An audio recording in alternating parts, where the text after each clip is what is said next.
Hello and welcome to the SRG Wintersplit Division 2 match. Today it is SRG Aries versus TLF Phoenix.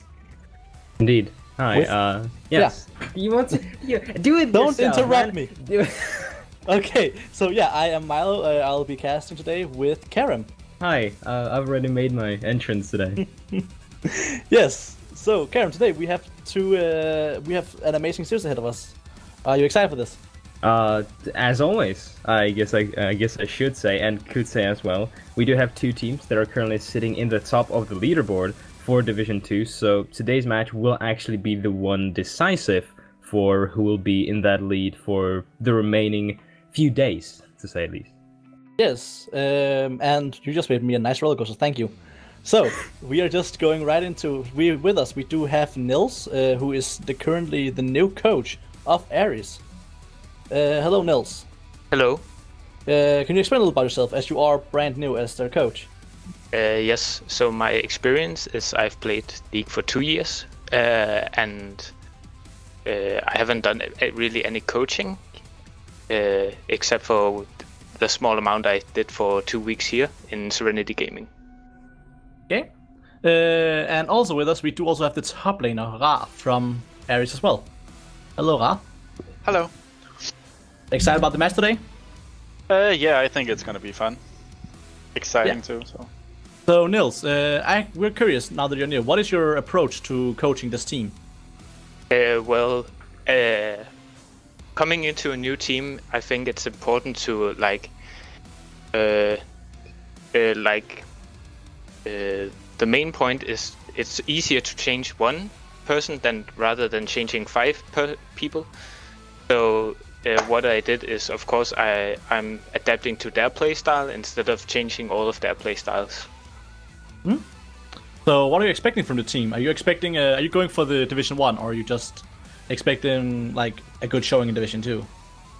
I think we'll play it like we'll give it our best, and of course, win or lose, we can all like. As a new coach, it's important for me to just know I did the best I could. And what about you, Ra? Like, how is it getting a new coach in? I think it's good for us because the last week was a little bit more tricky because we have a 3 week, so yeah. But it's always nice to get a new coach, a new set of eyes. And then how is it as a player? Are you guys going for Division 1? Do you believe you can go to and reach Division 1? I definitely believe we can go to the promotions in about 3 weeks, 4 weeks, but I think we can make a good showing in the promos to Division 1 at least. Then who do you hope to meet in the promotion games then? Well, I think what I'm seeing right now, DK Old Boys would be fun to play against, and I actually think we have a good chance against them. And well, there are 2 of the SRG teams that will possibly, or one of them will get down. So we are just looking forward to it. And Nils, what can we expect today from Aries? Is there anything you want to give away, like any lanes you might be focusing, or what can you give away? So I think our primary goal is just to play our way and focus on our playstyle instead of adapting to theirs. And I have a question, and of course this is so you guys are currently in second place in Division 2, with Phoenix being in first place. Yes. So how will the score look today? How are we gonna end this series? Is it gonna be 2-0, 2-1? How is it gonna go?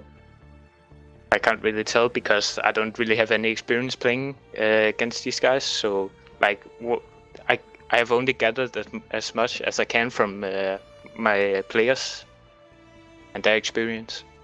Well, then let's go to the players. So Ra, how's it gonna look? How do you think the score is gonna be? I think it's gonna be 2-0 to our side because we have scrimmed against them, and then it's some time. But I still think we can do it. And you're talking about your scrimmage against them. You're meeting Sticks in the top lane. Yeah. We've seen him playing these carry top laners. Are you scared of this matchup? Nah, not really, because I think personally is a better top laning than he is. Okay. So you're going for you're winning the top lane. Is that what you're saying? Yeah, I'm definitely gonna give him a good fight. So Yeah. I think unless Karim has anything to add, I think we will let you guys go and prepare for the match. Yeah, I think I'll let you go as well. Yeah, you guys can go prepare for the match. Good luck with today's match. We will be right here watching the whole thing. So, yeah, Karim, we're seeing Ra is confident about the top lane. What do you think about that? Well, if he is confident about the top lane and he's also talked with his coach about it, that would generally mean that they have something in store for us. So we could be expecting at a carry versus carry top lane, you could see Ra on something that is very signature to him, such as the Gangplank, or I think that Aurelia will also have a very high priority in the pick and ban phase, given that both of these players like to play it a lot, and it is one of the strongest picks, both mid and top lane at the very moment. So you will see possibly a lot of focus around that top side of the map, or they could just be pulling some shenanigans here, trying to, throw the other team off if they're watching, and just go for something completely different, so it's still up in the air. Yeah, so if we're focusing on the top lane, we know both of these junglers as well, like playing these carry-heavy carry-heavy early game junglers. So are we gonna see a lot of ganks in top lane then, do you think? Well, given that whenever you look at the junglers, you also have to count in all of the remaining lanes, not just have to focus on a single one. So for both of these teams, you have mid laners that like to play mages, so there'll be a farm fest, and a bot lane that also likes to play these hyper carries, more so aggressive from Phoenix, where they have this Jester on playmakers. So you could see Oblivion roaming either around top or bot, whereas it'll depend on what champion they will actually manage to get into top lane. If they manage to get a very strong playmaking heavy champion onto Jester, you could see Oblivion also just permanently babysitting bot lane as well. Yeah, I think it's interesting you're talking about the Jester, especially with the Oblivion, because as we know, Jester did play the jungle before in the Division Deciders when Phoenix played those matches. So Jester definitely has some knowledge about jungle. And yeah, do you think that will be handy for him if he's gonna play around with Oblivion? Yeah, I think that switching from jungle into a mechanically more demanding role is always the easier transfer, because you already have the macro knowledge from roaming all over the map and trying to guess where the enemy jungler is going to be. So Jester should be more leaning forward to actually set up Oblivion for better ganks, and he could also help him out with spotting where the jungler should be, given who has more experience on that side. Yeah, and we do actually have a little, let's say, announcement, or some information we have to give to everyone. So we do have a team who is sadly chosen to, back out or leave the Serenity Gaming Wintersplit, as they feel like they simply cannot focus on that right now.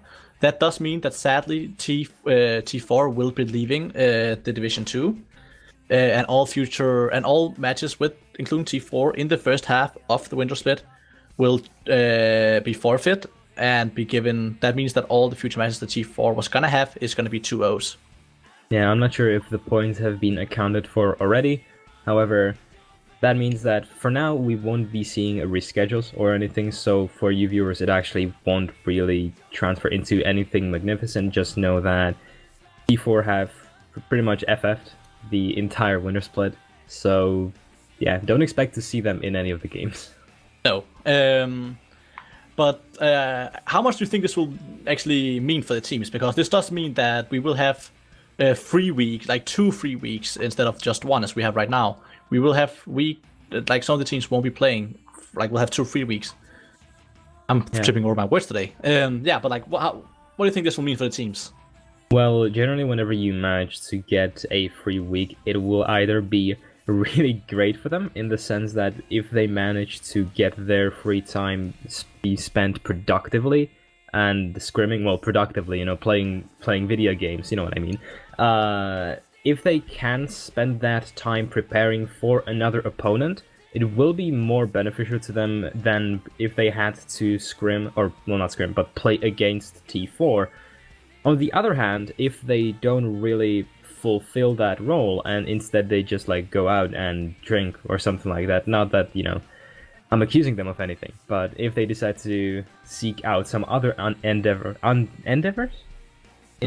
Yeah. Something like that. If they decide to do something else, it could mean that they get a bit lazier, and as such will be more prone to throwing games per se. Yeah, and going a little back to the points here, I know the points are updated with all the FFs.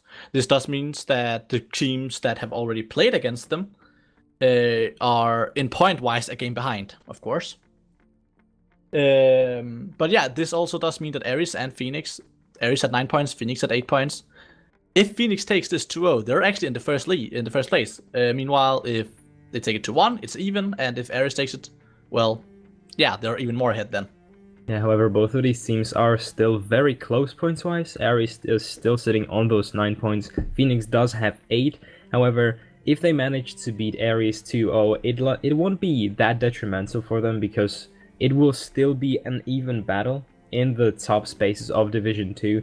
So while today's game may not be really important from a points perspective, given that it is still the beginning of the split and these teams are really, really close, it will determine which of these teams can look to be securing the very top spot and possibly hold it until some other champion decides to come and claim it.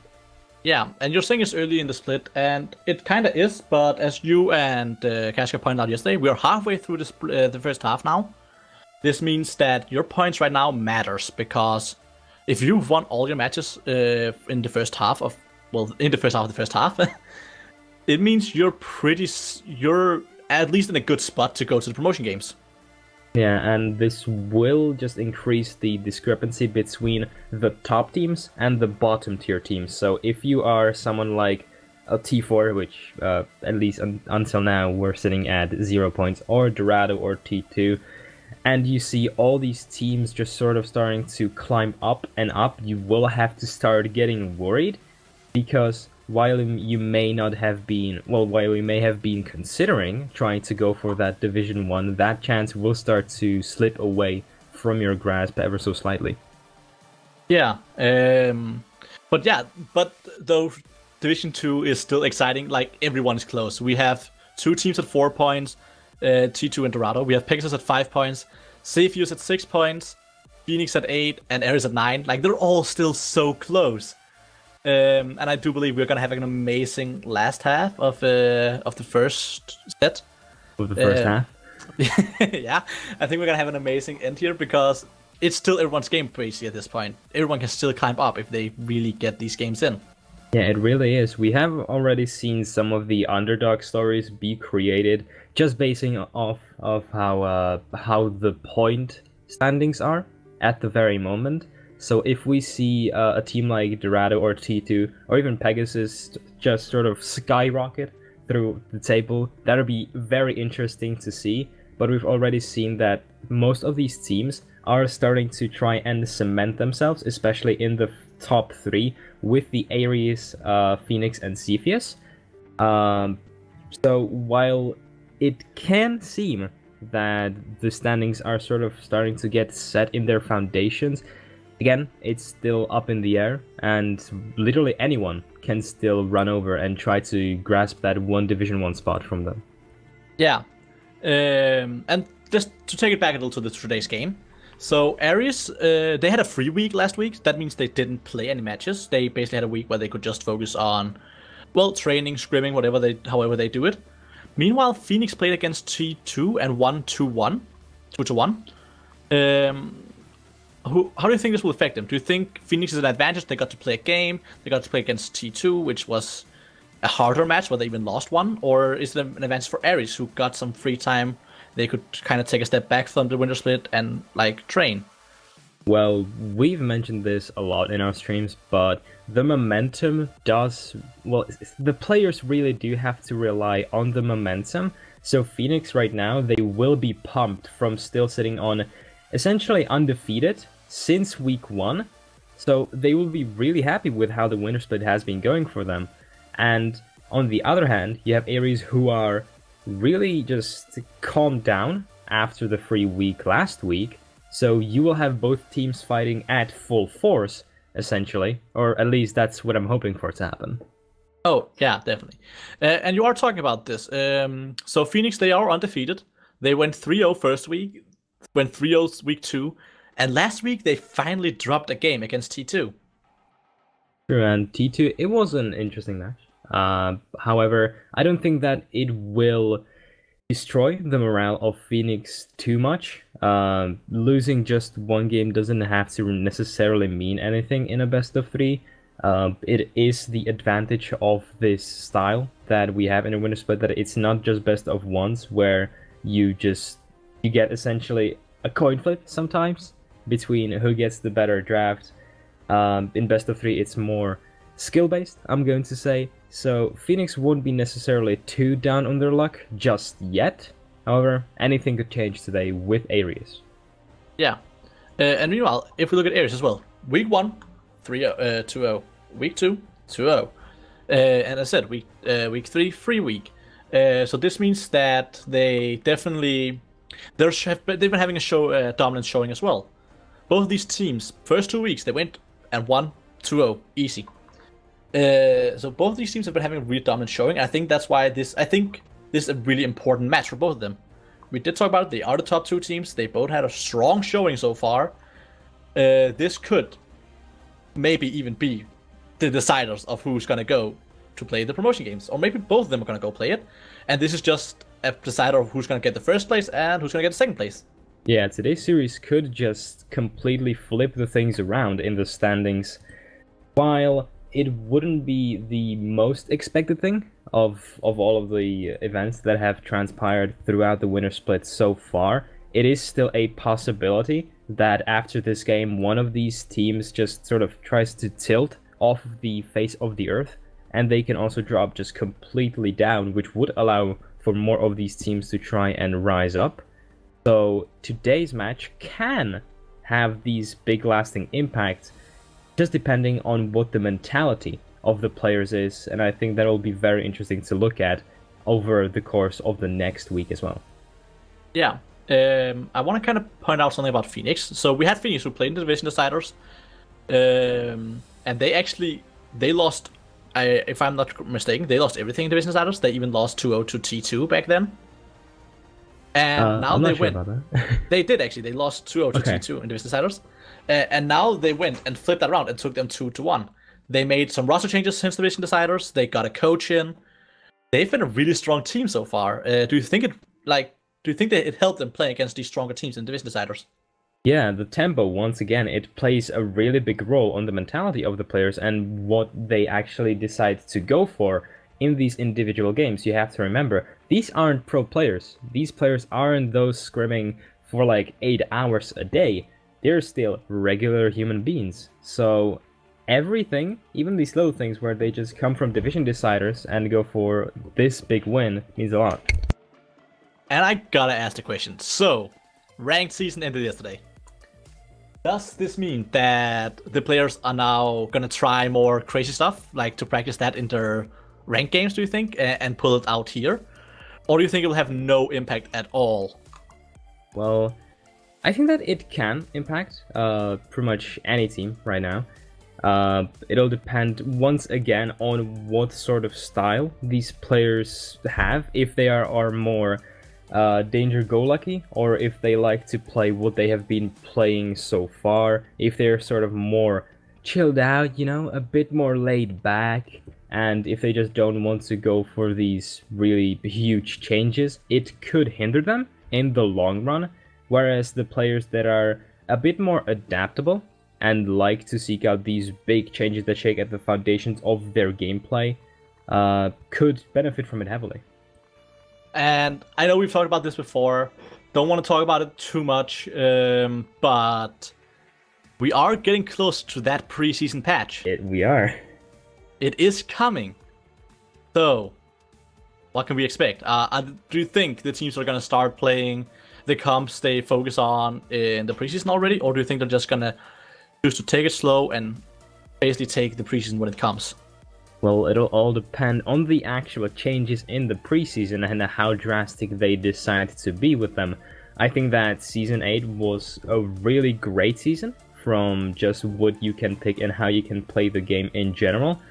So if Riot decides to stick to the more style that we've seen this season, I think that the players could just stay in their own line. However, if they just decide to completely shatter the meta that we are currently sitting in, you will most likely see these teams trying to adapt and trying new strategies. So it will all depend on what the patches will actually bring, which right now we cannot really predict.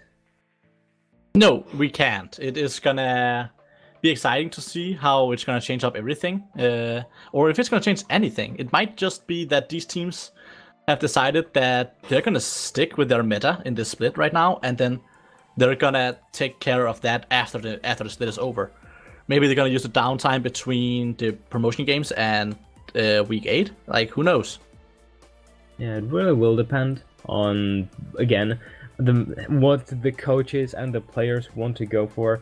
It is really exciting to see these different outlooks of every single individual on these teams. It tells you a lot about what kind of players they are, and it goes beyond just the raw mechanics that you will see in these individual games. You mentioned Phoenix just sort of picking themselves up from the dust in Division Deciders and going onto the rampage that has been the Division 2 so far.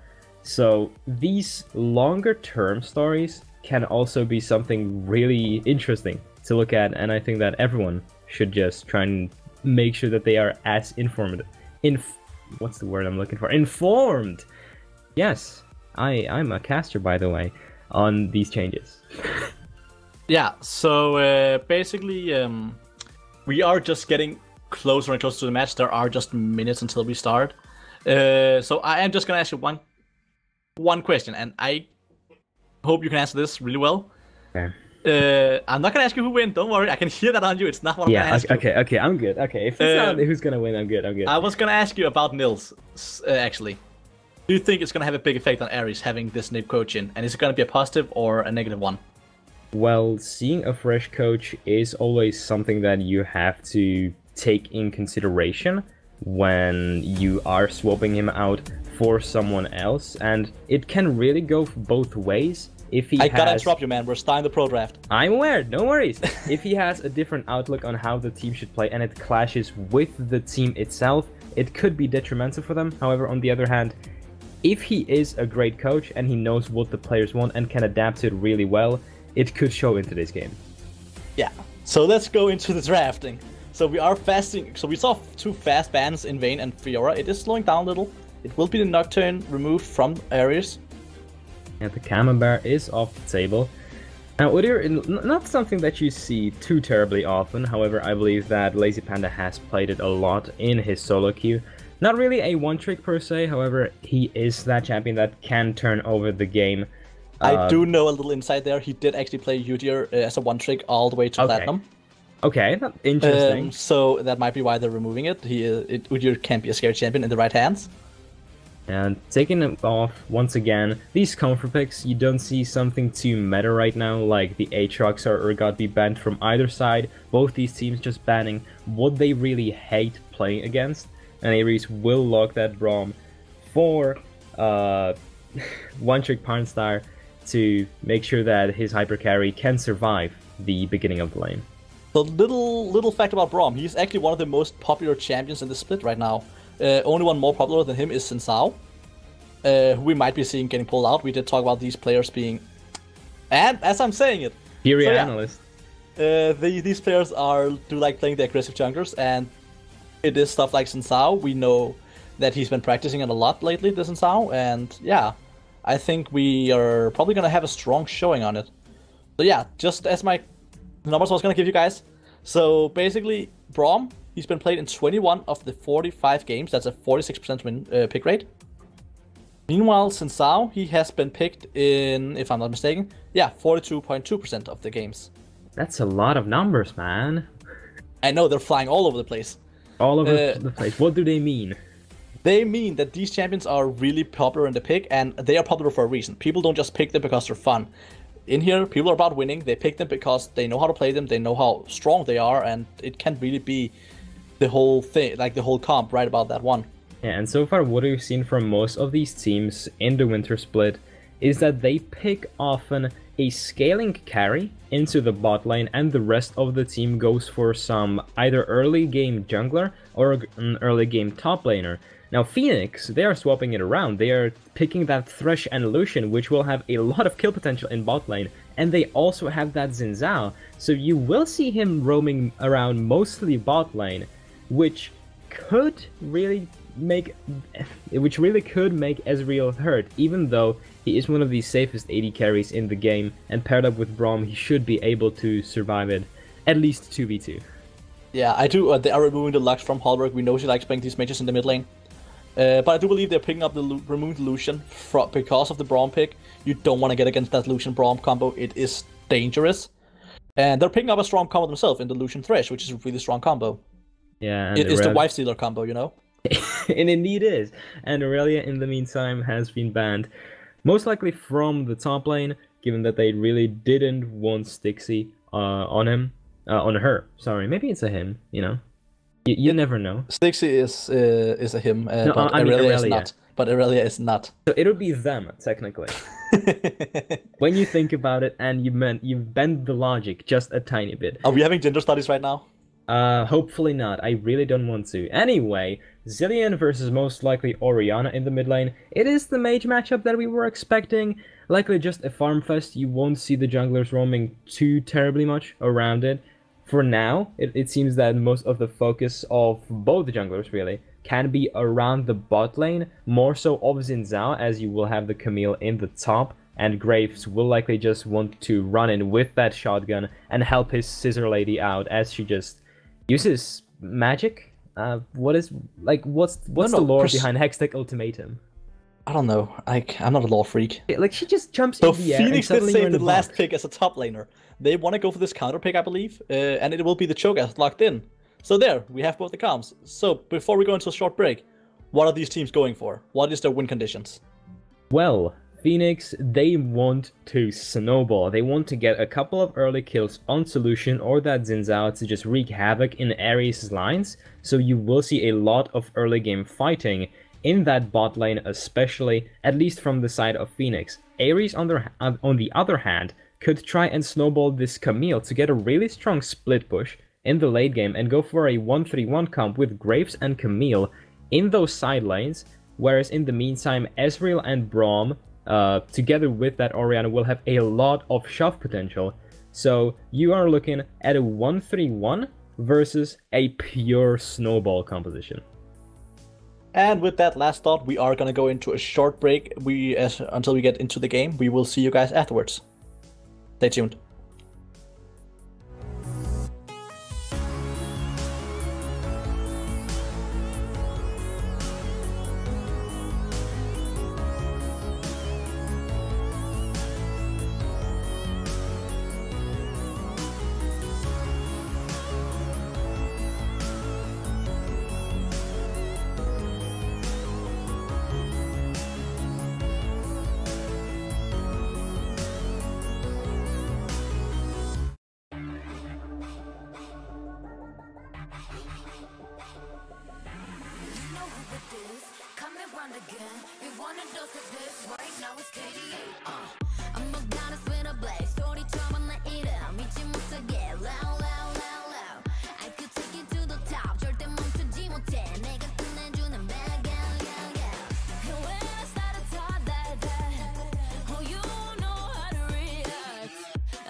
좋아할 거야 닿을 수 없는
close till I get up. Time is barely on our side. I don't wanna waste what's left.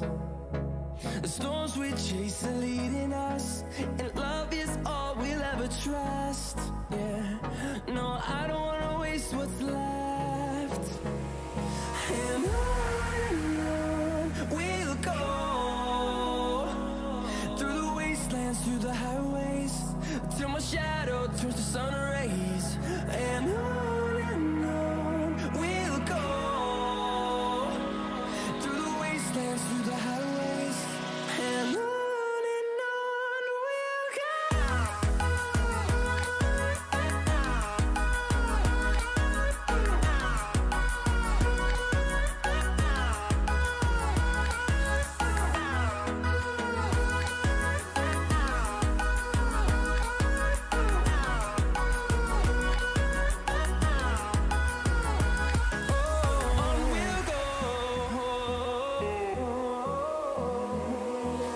Finding life along the way, melodies we haven't played.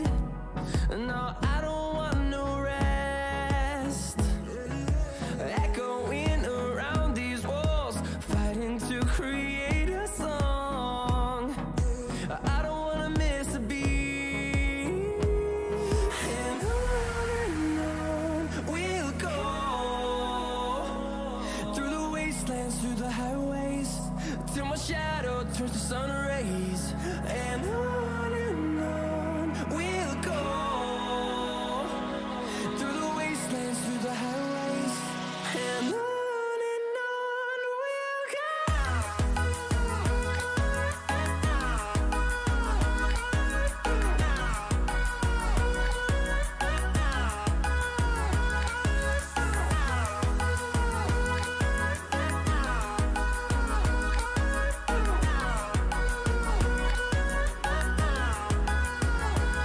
And we'll grow in number, fueled by them to see the horizon, turn us to thousands.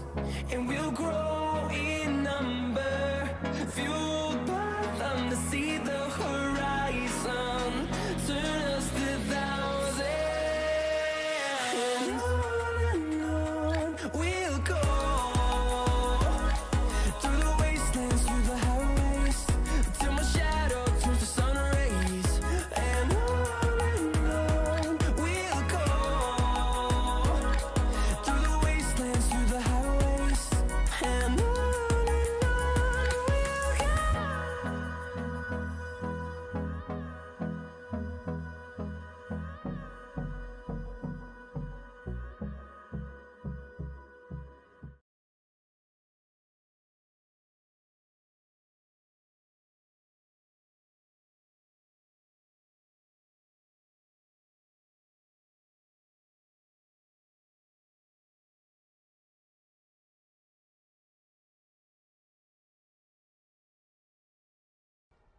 Thirty seconds until minions spawn.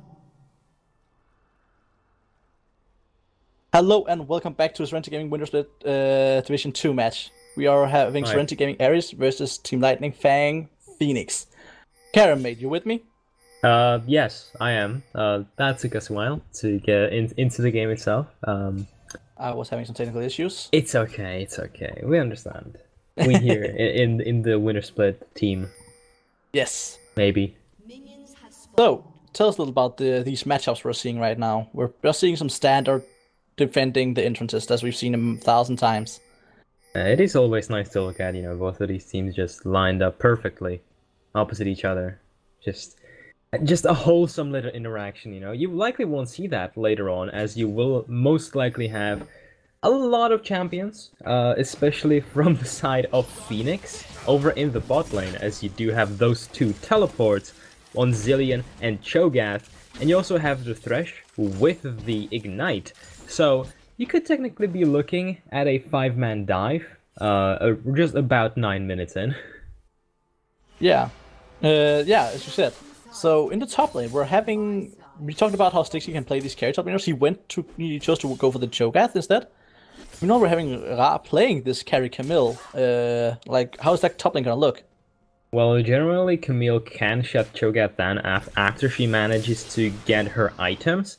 Now, she can get a lot of kill potential if she gets that Graves in her lane, so I'm expecting that Lazy Panda will be most likely running around top lane, or he could also pay a visit to mid to try and get a kill onto the champion of Ashe. However, I don't think that that's going to be as much of a priority as getting this Camille fed. Yeah, and we are seeing Champion of Ashe is actually running the minion dematerializer. So you talked about they just want to farm the mid lane, and that is definitely what he's showing.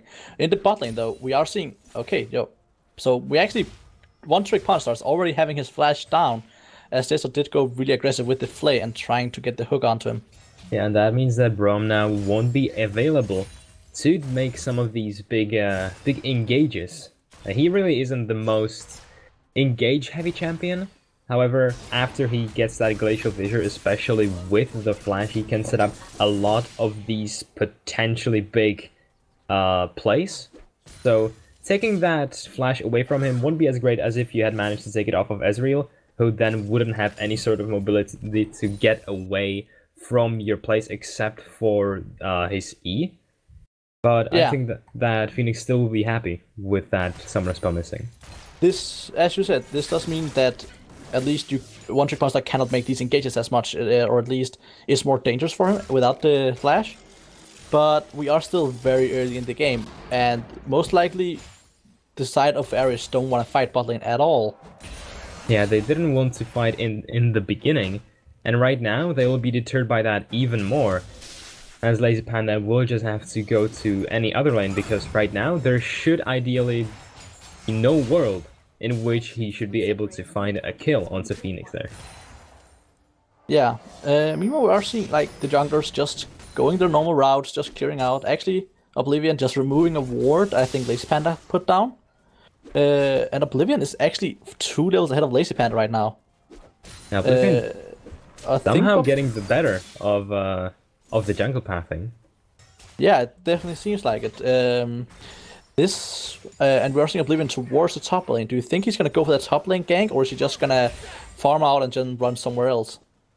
Well, Oblivion, he could also be going for these jungle skirmishes, even though he doesn't have that big mid lane presence in the form of the Zilean. He could be going for these big plays. However, Oblivion shouldn't generally even be sitting around top lane, as he has much better chance to actually lock someone down and shoot him down with that 12-gauge shotgun in the bot lane, rather than with that nice little reptile in the top. Yeah, the shotgun though is on the side of Panda, you know? Oh, well, not with Oblivion. a spear in that case, you know, they're a very similar tool, you know? Ah, yes, of course. They both make you lose health, which is how you die in League of Legends. Okay, Karim, I know you're new, but I think every weapon does. I think every weapon makes you lose health in this game. Well, what about a spatula?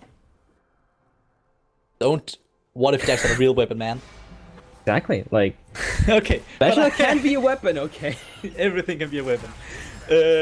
Talking about weapons, we're seeing this ball getting flown around the mid lane. We're not seeing too much happening right now. Just lanes farming up. No one's really going for these hard fights. And I think that's because we see that Aries has picked really safe lanes. They are not going for too much. Meanwhile, yeah, I think Phoenix want to go for something, but I don't think they're allowed to. Yeah, Phoenix do definitely want to snowball their lead away. And right now they're sitting on a bit of a gold lead, however nothing too much as of yet. You do have this very safe bot lane of Ezreal and Braum. You also have Orianna, who is now building up a small CS lead, even though Zilean does have the minion dematerializer. He will likely actually be forced to use the teleport. Oh wait, no, that's my bad. Wait. Hold. I am waiting. There is no teleport used. What are we talking about? No teleport used. I'm saying that he may use it to get back to lane. However, he should be looking to make these cross-map plays, given that he has hit that level 6 and can make a dive happen much more easier than without that chrono shift. Yes, and we are seeing that Phoenix are putting out these pink wards around the map right now. They definitely are trying to secure that vision control. However, it is really even, especially in the bot side. You have that one lonely Pike ward, just sitting there in the river, making sure that Oblivion cannot just come around and gank them. As Lucian and Thresh aren't actually getting as much pressure as I thought they would be, simply because they aren't constantly pushed up on their Braum's turret. We did see Oblivion trying a gank up in top lane. No luck, sadly. We did see that Ra did flash out, but that's basically all that just happened. It was a summoner force, and yeah, Oblivion might be going for that top lane again. We are seeing him moving up towards it. And definitely not something that would be expected. However, we saw this yesterday as well. The team's trying to shut this Camille down to try and make sure that she doesn't get into that fat state where you cannot do anything with her. So, good on them for making sure that she is just sitting on an 8 CS lead. Yeah, and talking about the CS lead, like we're seeing a small gold advantage, few hundred golds to the side of Aries. But both teams are playing this really slowly. Is that the right choice for both of them, or should one of them start going aggressive soon? Well, as I say that, Lace Panda is moving in towards mid lane, just trying to get the... Actually, Oblivion jumping onto Holberg using the barrier, nothing much is happening. They're just not really getting any good, like, decisive picks here. Champion of Ash didn't have the mana, neither did Holberg, so there wasn't really any chance to go for a fight. Just Oblivion and Lazy Panda both trying to deal some damage to the mid laners. Yeah, and once again, we hyped this kill bot lane so much in the picks and bans. However, nothing has really happened there. However, now you do have that Lucian and Thresh on level 6. So you will be looking at a lot of damage output there. So, again, I am expecting Oblivion to finally give them some love, as he is now looking to give that blue buff over to Ash. Yeah, so he's actually the only lane he hasn't given love yet. Ra just doing a little skirmish with Styx in top lane, but yeah, no, that's the only lane who hasn't gotten any love from Oblivion yet. So yeah, that might be next on his list. And right now, I was expecting more presence from Xin Zhao when he was picked. Right now he hasn't really done that. You do have that Graves who can hold his own in a 1v1, however Xin Zhao is famous for his dueling potential. So talking about Graves, he is coming top lane. Ra is gonna go onto Stixie with the stun. Just trying to get that damage in. Here Lace Panda's coming in, getting the... Ooh, and getting a lot of damage off with those shotgun shells. We are seeing the ultimate from Ra and just finishing it off. So, Stixie, what's the first blood? Well... Sorry, my brain froze a bit from that play. We did expect Graves to be roaming around this top lane a lot, and getting either a kill onto Camille or Graves will be the place where you want it to be, given that if Graves manages to snowball and manage to get a Duskblade really quickly, he can actually just 100 to 0 you at like 8 minutes in. Then again, it's already 10, so...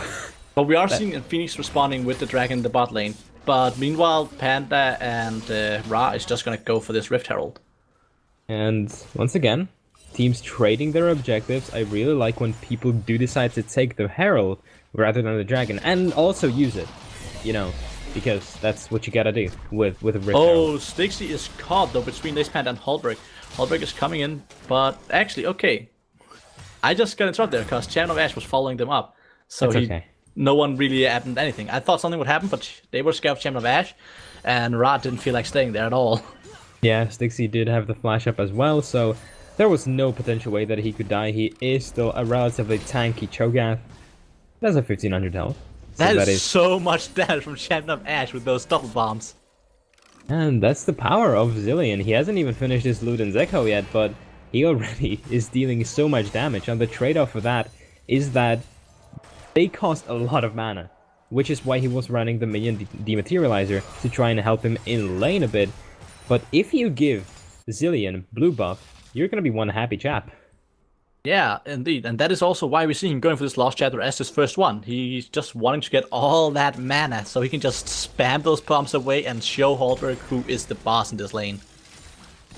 And right now, not too much is actually happening in that mid lane. You do have you do have the sombrero sitting on Orianna. She can go for a play if Lazy Panda decides to just Rise come around. Caught up Oblivion and Champion of Ash, getting the double bump in for the stun. He is just having a bomb on him, taking away, and it will be the kill.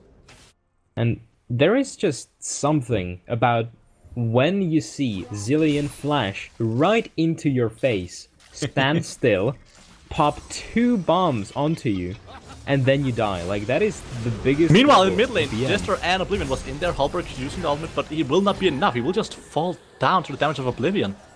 And Oblivion almost died to that, however, Holberg hadn't actually managed to finish his Luden's Echo just yet, so he wasn't dealing as much damage as he would have liked. And now you have a kill on Xin Zhao and Zilean, which will help speed the game up even more. Lace Panic going on to Oblivion though, getting those shots off. Jester is there, hitting the hook. Now we are seeing Channel of Ash coming down. Oblivion just trying to run away. Teddy Bear Pipes is there as well. Collateral Damage will not be enough. Now Quickstorm Postar is coming in, but it's not enough to help him. We are just seeing that Lil Eason is in the background trying to deal the damage, but it just isn't enough. One Trick Pawn Star will though get away with the flash. Actually no, Jester will flash onto with the hook. Teddy Bear Pipes is there and he will pick up the kill.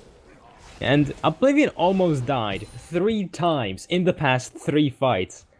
And he survived just because he decided to eat some fruit. And his team was there. His team, yes, that as well. However, he survived just because he healed himself up before the Glacial Fissure came in. So, well played by him. And you now have 4 kills sitting on Phoenix. However, the gold lead isn't actually that huge. You still have 1,000, just about. And you would be expecting more from them, as no objectives will actually be taken after that one big fight. No. Or and a big series of is, little fights. at the moment, actually having 100% kill participation on his team.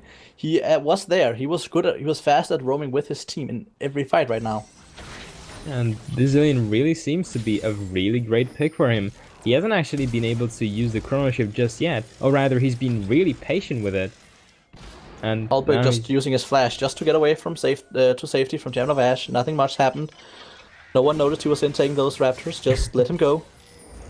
And it's a bit sad, you know, when you have to flash away from this old grandpa who's just dressed up as a Santa, apparently. Well, he is the keeper of time. He knows what he's doing. Technically. But does he keep the time? Or does he just sell it, you know, somewhere on black market? Ah, that's it. Meanwhile, we are just seeing a little skirmish going around. Oblivion once again coming onto Ra. Like, Oblivion is just so active right now. And the Rift Herald has been popped. Yeah, so he did pop it in the top lane, that Rift Herald. Which, while Stixie was backed off, Stixie doesn't have the teleport, so it is just Oblivion standing alone, trying to deal with this right now. Cho'Gath is running into the lane, so he will Oh, get Arise some... coming in with the stun. He is alone though. Panda is not following up. Continuing up with the ultimate, but it will not be enough. And yeah, the little damage does no damage. Yeah, that was definitely a miscommunication on Aries' side. I was definitely expecting Panda to at least, you know, go in with Ra, try to give him some emotional support, if nothing else. You know, he is American. Not sure where I'm going with that allegory. Regardless, that will be a kill donated over into the bank of Stixie. I'm not sure if he managed to get it with the feast. They didn't even get the tower on this. Yeah. Because they just couldn't get in, simply because Oblivion used the Crushing Guard. And at that point, Lazy Panda couldn't actually deal any damage to him, and Ra was left there alone against 2 people, or rather 1 people and and 1 reptile. I feel like there's going a lot of the problems right now on the side of Aries is miscommunication. We have seen a lot of them just getting caught out alone all the time and not having the team having their backs. And I don't want to blame this on Division 2, however, most of these problems is something that you see in teams that haven't played together. Oblivion coming up top lane again, we are getting teleported from Champion of Ash. Lazy Panda is just trying to run away. Oblivion will get on him, get the slow, get the knockup, actually not even get the knockup, but get the kill. And Champion of Ash did not even get the assist. And right now, Phoenix just seem so much more coherent with how they are playing all over the map. They're pretty much just outplaying anything that Aries tried to do. And you mentioned it, them getting caught out once again. It just seems like Aries don't really know what to do together. Not individually, but how to play together. Yeah, and that is the first blood tower fallen as well into top lane to the side of Phoenix. So yeah, the Phoenix are just showing so much dominance right now. They are 2k gold ahead. Oh, and a hook is landing in the bot lane. Jester does not want to follow up on it though. It is just onto 1 trick pawn star, which is not much of a follow up you want to do at this point. Yeah, however, from Phoenix side, you do have those 2 kills on Lucian. He has finished that Blade of the Ruined King, so he will be doing a lot of damage. You could say that his bite will be worse than his bark. And right now, everything is going really well for Phoenix. They needed to snowball, and while it hasn't been the cleanest of all, it seems like it was more of a mistake from Aries rather than Phoenix outplaying them completely. They are sitting at a really comfortable spot. Phoenix, they have that ward, they are getting the hook onto Lace Panda. Lace Panda is just chunking down so fast. Is he gonna get away? The Ignite will take down from Jester though. And once again, one more pick going to the side of Phoenix. That will be the jungler down 20 seconds. Oh, Holberg is getting into MCMS. Ooh, popping the ultimate though, just to try and stay alive, and Holberg just fall down. That is unfortunate. Ashe almost fell down, but just not quite enough. Now, But he wouldn't have gotten back. He would have gotten back up again with the ultimate. He was Yes. ready on him. yes, So, indeed.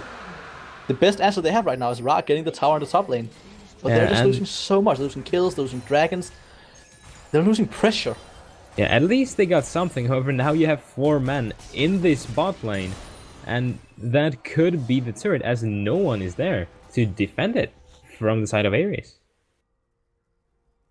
So I want to point out, Jester, like, he's been living up to the name, what his Q is called, Death Sentence. He has been living up to that name. He's been True. hitting the hooks, and it has been the death sentence of every person who's been hit. Yeah, while in the laning phase, you know, it wasn't super flashy just because you did have that Ezreal and Braum. Right now, in these team fights, he is the very reason why whenever Aries just step out of line and get caught out, he makes sure that they actually get caught out and that Phoenix can start up a fight, which is how they have ended up in 8-1. Yeah, and he's hitting it once again onto Albrecht, and Albrecht just saw so fast. Albrecht could not even react to how fast that happened. I am not quite sure what happened there. I believe that Halbert sort of flashed into a wall. I think he flashed forward trying to get that ultimate off, but it just would have been no follow-up if he did even. Yeah, that's a bit unfortunate. And once again, some communication issues from Aries, and you have to wonder, are they really the team that deserves to be in the top of the of the table? Right now, they are showing that their communication, we believe it's their communication, of course we can't hear them, but it is not really where it's supposed to be right now. They cannot keep up with the Phoenix. The Phoenix are just, they're in the control right now. It's their map. And any game is comebackable, you know. Of course, They comebackable can- is not a word, but yes. Definitely is. I am a caster, no worries. They still can come back from this game. We've seen them make those mistakes, and while Phoenix haven't been those making any, really, in this match just yet, there is still a possibility where Parnstar manages to hit one good Glacial Fissure that will help them sway the team fight around. You have that Luden's Echo finished on Orianna, so if any damage, it'll be coming from Orianna for now, until Ezreal can get that Muramana up. As We were he's just got talking the about Iceborne Gauntlet. we were talking about the scaling potential of this team of Aries, and yes, there definitely is still the chance of scaling this out. You do also have the 1-3-1 as you talked about, but you also do have the great team fight with the Orianna ball and with the collateral damage. There's so much great team fight potential as well. So yes, it's comebackable. Definitely. However, right now they just need to stall the game out at least a tiny bit, make sure that they don't give Phoenix that much map pressure anymore. They need that Muramana really quickly on Ezreal. It will take a couple of minutes. However, as soon as he has it, they can start to look to fight. They can start to actually look to engage onto the lineup of Phoenix. They don't really have that great of a vision control over any river. However, it's not that bad. It's not as bad as one would think, given that Phoenix are currently 4,000 ahead. Yeah, so Phoenix is just right now showing, give them an inch and they'll take a mile. Give them a little bit and they are just gonna roll snowball off of that. They want to go for a snowball comp. We talked about how they want to snowball through bot lane. It seems like they've been snowballing more through Oblivion than anything. Yeah, they've snowballed through the jungle. I didn't think that's a possibility, but apparently it is. Yeah, apparently it is. And Right now, there's just not much happening. Aries has just decided to take a step back. Also, Phoenix, they have decided to calm down a little, slow down the game, and just play it safely. And I definitely believe that's what Aries want right now. And Aries, they really do need to just slow the game down a bit. They've been playing really chaotically, and right now you can see that the Iceborne Gauntlet on Ezreal maybe not the best of pickups right now. I would appreciate more a Trinity Force. However, you saw that Zillion just got chunked down heavily, so Aries, they still do have a lot of damage. They just need to find a good team fight, and they need to control the vision in the jungle, which right now they aren't. Yeah. So right now we're just seeing, you were talking about the war. Still a little more about that, because we are seeing a great amount of vision from the side of the Phoenix right now in the bottom jungle of Aries. And they are definitely looking to take that bottom turret down as soon as possible. The Drake will be also spawning in just about 40 seconds. Demonash almost falling to the blue buff. Has to get away, has to flee from it. That is a bit unfortunate. Luckily, he managed to live, and there won't be any ridicule on our stream today. Well, hopefully, you know. We'll see. It is me and you, and there are still time. True. We still have at least one more game, hopefully 2 more. But yeah, there will be plenty of time for us to enjoy ourselves. The Phoenix are pinging that Baron like crazy. Do they have some kind of plan with it, maybe? They aren't actually controlling the vision completely right now. No one is in control over the Baron pit. Parnstar is roaming around, so he will be setting up those vision wards. However, right now, they are positioning to just take the Drake and possibly utilize the advantage in teleports that they have to then go for some cross-map play around that Baron pit. Yeah, so right now they're setting up around the Drake. It is an Infernal Drake. Just hitting that hook, not going for anything. Stixie is not there, but he does have teleport, as you mentioned. And no one else is in that top lane to actually protect that turret from falling down. So while Cho'Gath isn't, the greatest of split pushers, Demolish exists, and he still be dealing a lot of damage to the rune as the Drake just trying to steal with the True Shot Barrage, but it will not steal it though. It just peacefully, falls and dies. So it's always nice to see some magical creatures like this just sort of dying. Oh yes, I love seeing creatures die. Yeah, I mean, let's get back into this very horrific. Let's get away from this very horrific train of thought and get into the game. Imagery. Imagery. Yes, and we're hitting the death sentence onto Lazy Panda. Lazy Panda will get solo, but he does flash away. And if he hadn't had that Braum with him there, that could have been really scary for them. So while Lazy Panda is just sitting on really low HP right now, he'll back, and that could look to become a turret down from Aries if... Okay, that was a poor minion that just got completely destroyed by that death sentence. The poor minions getting death sentenced. Hey, you have to, raise awareness about the minion abuse sometimes. Stixie is on the tower. He's taking no damage from it though. Stixie is just being a beefy guy. A beefy man. A beefy man. A man. Yes, reptile. a man. That was the word I was looking for.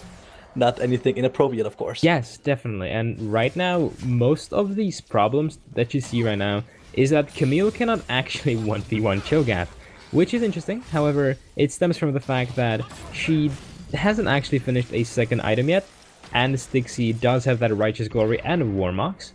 So, in a side lane, you can't really put up any single person against him. You do need to dedicate more resources to him.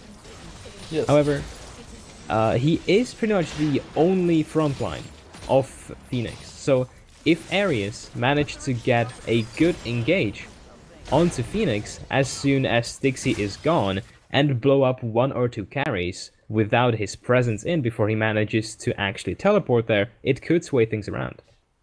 Yes, and in the downtime here, I do want to point out one little thing. You apparently started a movement in the Twitch chat. Well, I am glad. I will be the proud leader of Minion Lives Matter. Not the Despicable Me minions, that they are really despicable, as their name implies, so... We are seeing Aries have, or not Aries, Phoenix having some problem with the Whiff here right now. They are just getting pushed in under this tower. But Teddy Bear and Jester will counter. Oh, Jester hitting the hook on to one-trick counter. He's all alone in the middle of everything and will just fall down. Almost hitting another death sentence, but it just won't connect. Yeah, and that looked so promising from Aries, and however they just in the end faltered once again, and that should be the free Baron really, unless Lazy Panda can redeem himself and try to get a nice little steal away from this full team. Lil Eason is just, and Holberg, we're just pushing the mid lane. They know they couldn't do much about this Baron, so they're just pushing this mid lane. And just trying to get the small pictures they can. That is a very early smite though. Had anyone tried to steal that, that might actually have been a chance. Can I get a nice smite GG in the Twitch chat, everyone? Alright, thanks.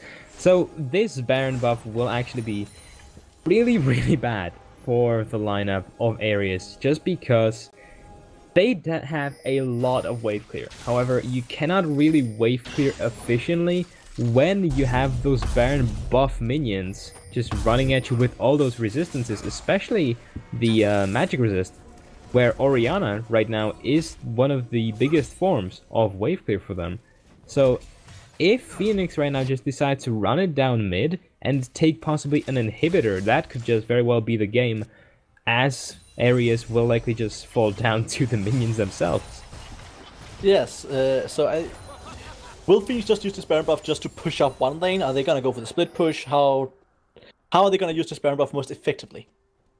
Well, generally you see now both of the soul laners moving into their respective lanes. Zilean won't have that great of a split potential as he gets blown up by virtually anything. So using this Baron buff on all three lanes is something that you want to do. Or, you know, you can just go full ARAM mode and run it down mid, possibly into the Nexus, you know. Give the enemy a little bit of a chance. But right now, Phoenix are playing it well. They are keeping 2 champions in each of the lanes, or 1 champion in each lane, and are just setting up the vision and are looking to collapse around top lane. Yeah, so there's no one up there. They saw Panda was all the way down the bot lane. There was 2 in the mid lane, so they could just go all the way up top and just take this tower. And really late on the reaction from Aries, however, good on Phoenix that they managed to notice what is going on around the map and that they decided to properly go top, you know, take that turret really quickly after securing some vision, of course. You know, you can't take that away from them. I want to point out one thing that we haven't really talked much about, and that is Stixie. He is huge, and I don't mean in a game sense, I mean in a champion sense. He is big right now. He is big, like both in game sense and in the other game sense.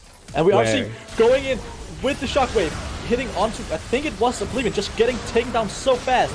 Stixie is their next target. He is falling low. Stixie will just flash away. Meanwhile, we actually see that Gem of Ash will fall down to Holberg, but Holberg is going to fall to Teddy Bear. And it's just going back and forth. Teddy Bear is just cleaning up right now. He will actually fall down to Lil Eason. Lil Eason is standing alone back against Jester and Stixie. But that is a 4 for 3 in the side of Phoenix. And it was a really hopeful engage from Aries, however, they just couldn't kill Stixie. He just remained such a big, you know, a big threat to their team comp, and they just couldn't get past them. And in the meantime, you still had Teddy Bear alive with, he was 2-0 up until now, and he just shredded through the lineup of Aries, and right now... And Stixie's back to full health already. Poor Aries, honestly. So Stixie fell so low, but he's somehow already back to full health. I feel like there is a metaphor somewhere. You know? I feel like it as well, but whenever you try to do metaphor, you always end up mixing them up. Yeah, well, let's just not try, as everyone else should, especially with puns. I hate puns. No.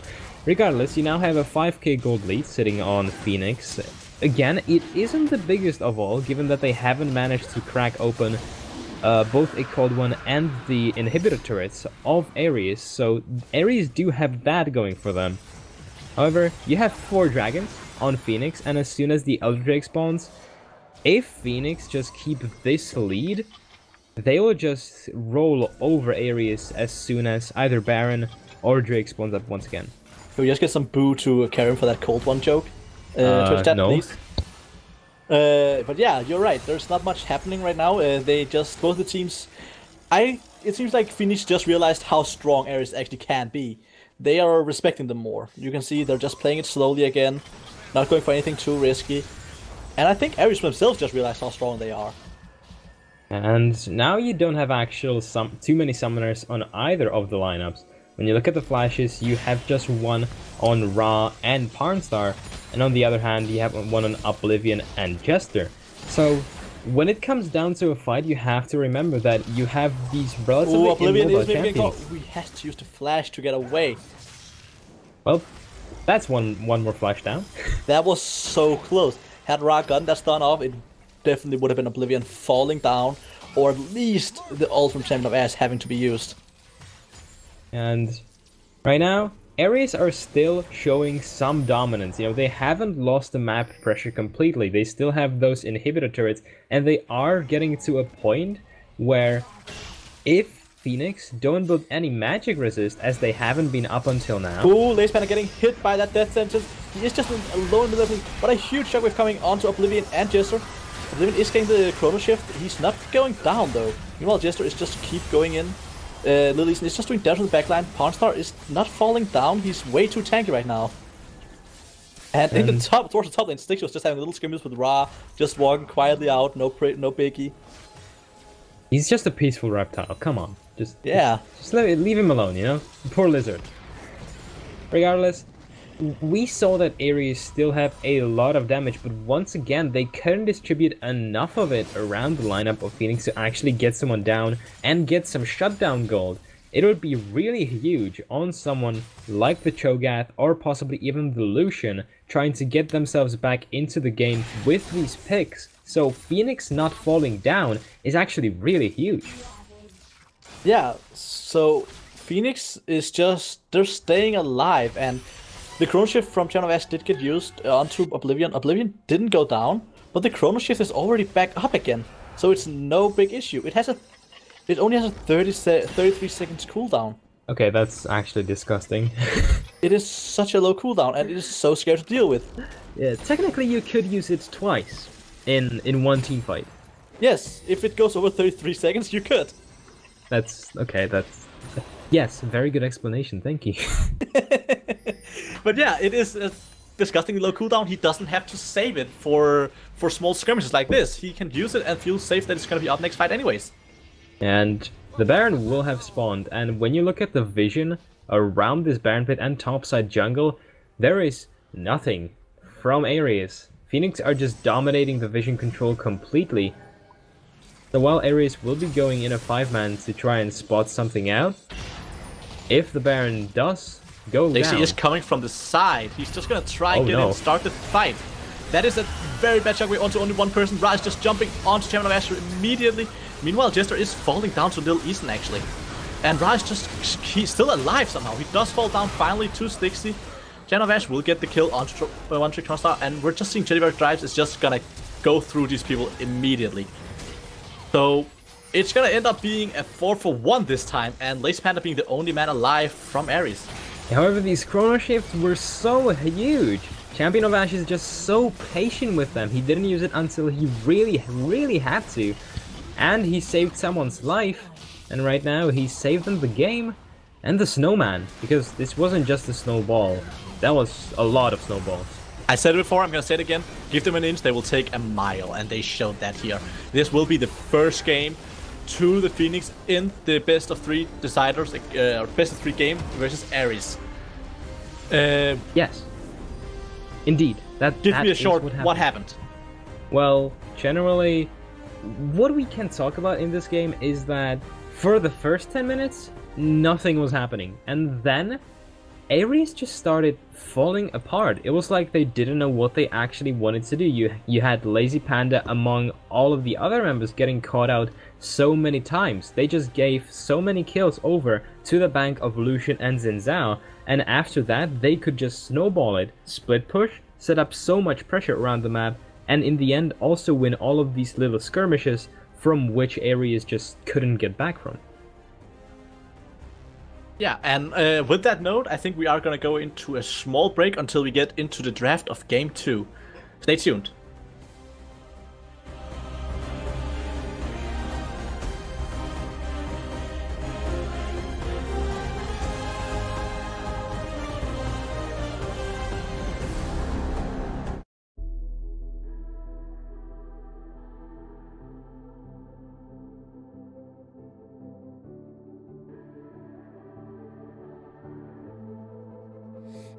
Legends never die when the world is calling you.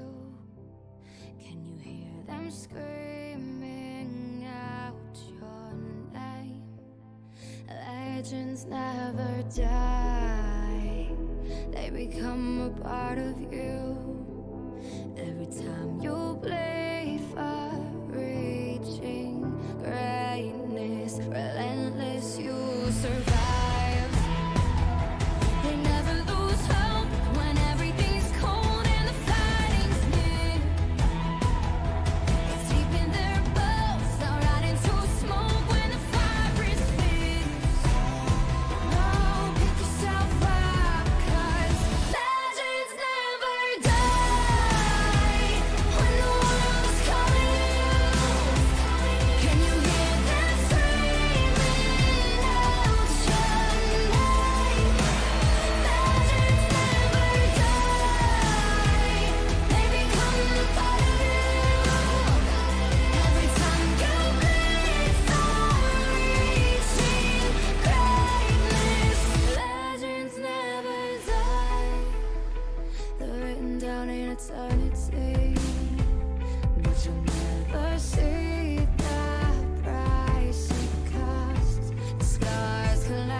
Welcome to the world, no heroes and villains. Welcome to the war, we've only begun. So pick up your weapon and face it.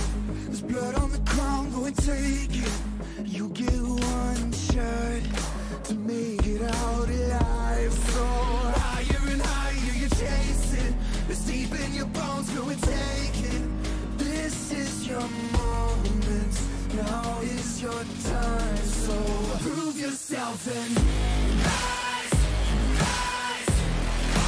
Make them remember you. Push through heaven. Rise, rise. They will remember you. Welcome to the climb up. Reach for the summit. Visions brave the one falls steadily the end. So higher and higher you chase it. It's deep in your blood, go and take it. This is your moment. Take to the skies, go. Prove yourself and rise, rise. Make them remember you. Push through heaven. Rise, rise. They will remember you.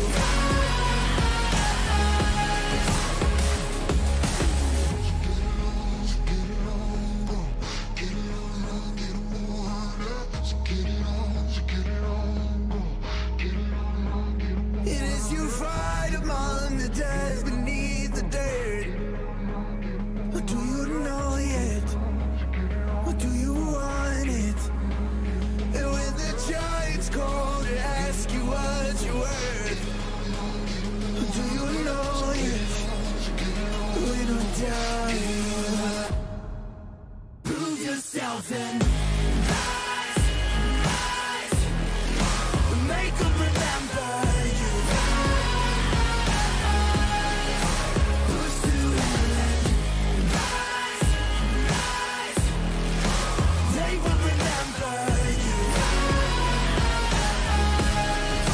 Prove yourself and rise, rise. Pick up your weapon and face it. It's deep in your blood, it's deep in your blood, go and take it. You can chase it.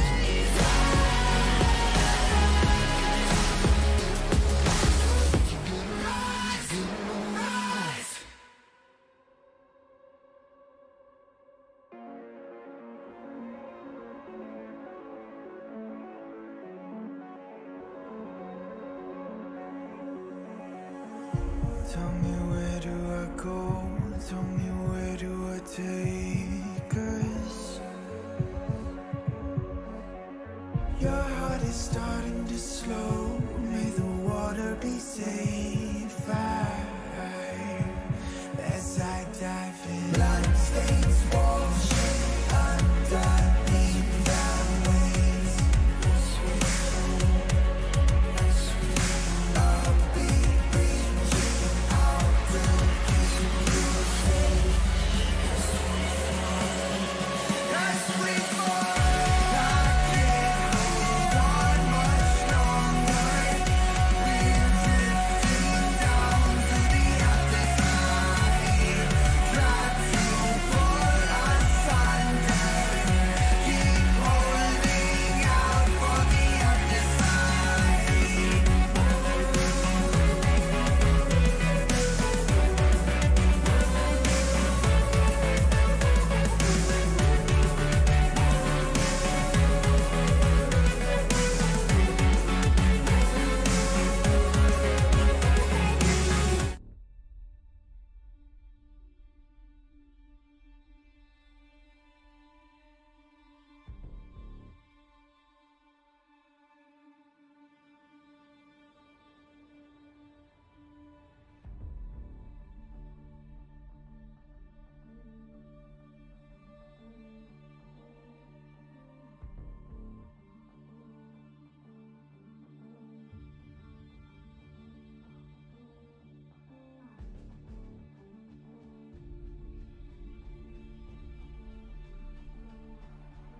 Hello and welcome back to the second game of today's series. It is Aries versus the Phoenix.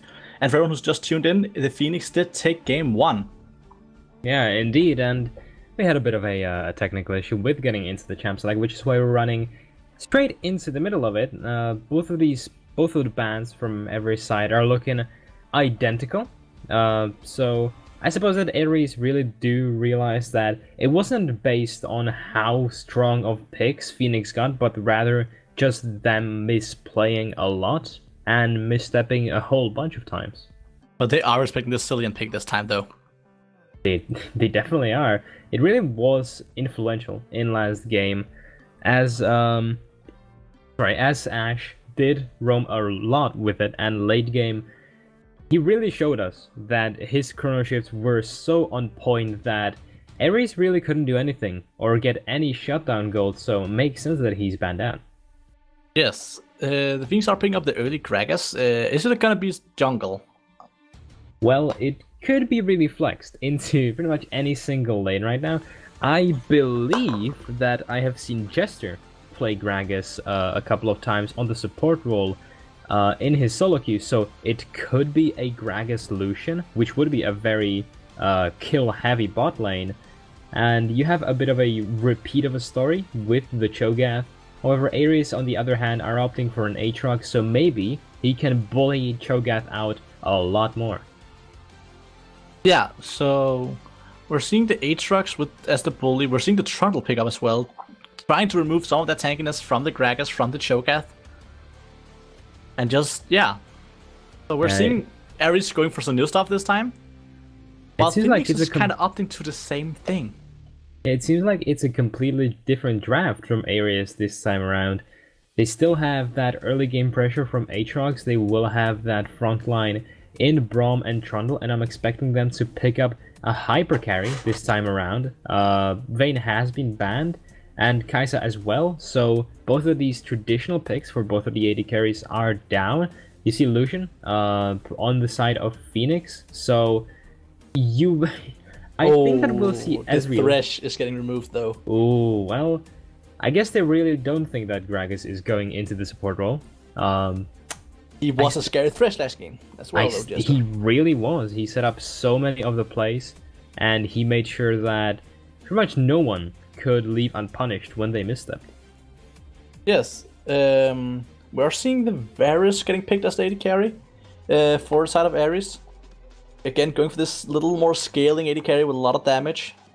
And the Swain and the Kayn as the last two picks from the Phoenix. This does mean the Gragas probably will be going into support role, as you were talking about. Yeah, and we haven't actually seen Kayn be picked at all, I believe, in Division 1. So I'm excited, aren't I? I'm excited to see how Oblivion can play around it. He has had a very good performance last game, and with Kayn he will be able to counter jungle even more. However, on the side of Aries, you once again have a relatively safe lineup. You have the Braum and Varus, which you won't really be able to do too much against. You have the Malzahar in the mid lane, so once again, a really safe lane. And Aatrox, who will be bullying Cho'Gath early on, so I'm just expecting that Phoenix will have to outplay Aries a lot, or they'll have to hope that Aries make a lot of the same mistakes. Yeah, so last question again. Win conditions. Is it just mistakes waiting for, or what is the team's building around? Is it a team fighting? Is it split pushing? What are we going for this time? Well, you could see Kayn roaming around bot lane a lot. However, there is a lot of potential for a possible 2v2 kill with Gragas and Lucian. You have that engage from the body slam, and you have the insane early damage from Lucian, as well as the Gragas, if he decides to go for an AP build. You know, you never know with these teams.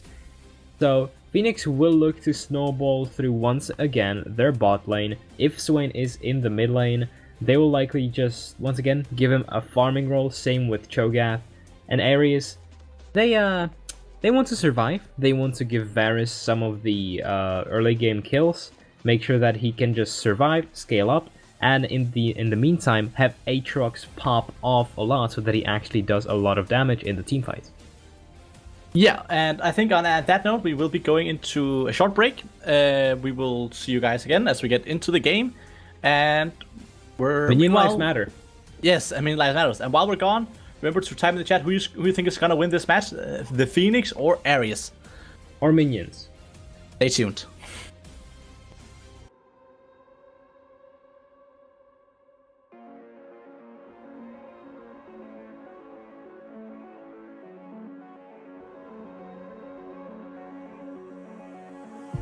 Tell me where do I go? Tell me where do I take us? Your heart is starting to slow. May the water be safe. As I dive in, bloodstains washing underneath the waves. I'll be reaching out to kiss your face. As we fall, I can't hold on much longer. We're drifting down to the other side. Try to pull us under. Keep holding out for the other side.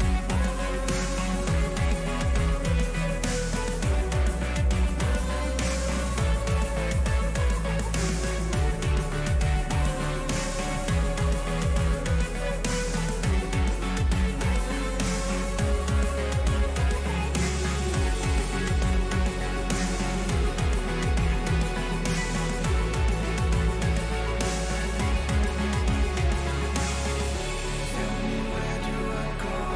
Tell me where do I take? Where do I go? Tell me where do I take? The heart is starting to slow. May the water be safe.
Run a quick analysis, bro. Hey, Pearl, run a diagnostic.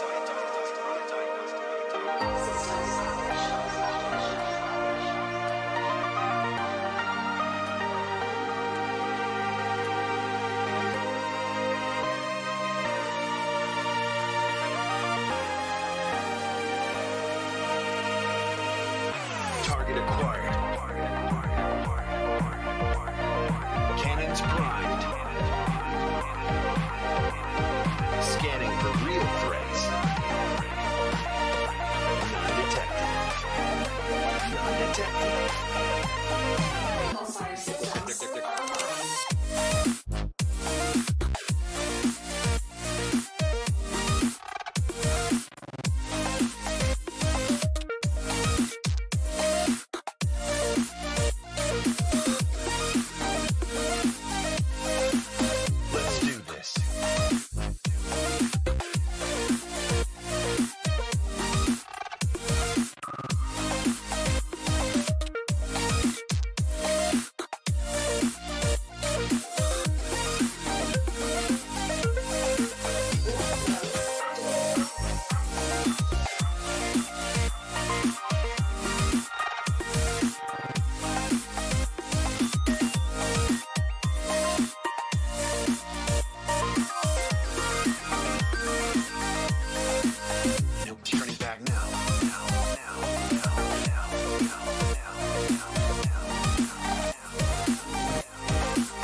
Sounds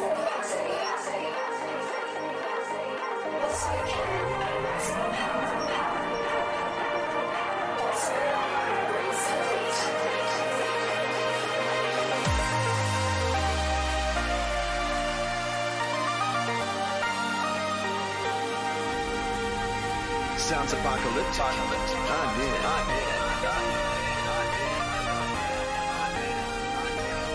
I'm centuries ahead of them.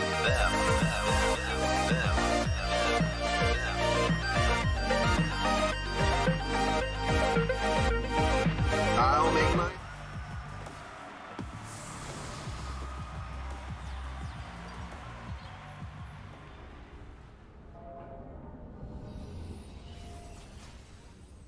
Hello and welcome back to this Serenity Gaming Wintersplit Division 2 match with Aries against Phoenix. Phoenix did take the first match, and now it is time to see if Aries can go for a third game or if Phoenix are going to close this series out 2-0. Yeah, I am joined with Karim. Indeed, yes. Hi, how's it going, everyone? I'm never allowed to introduce you, am I? Yeah, Before you start talking.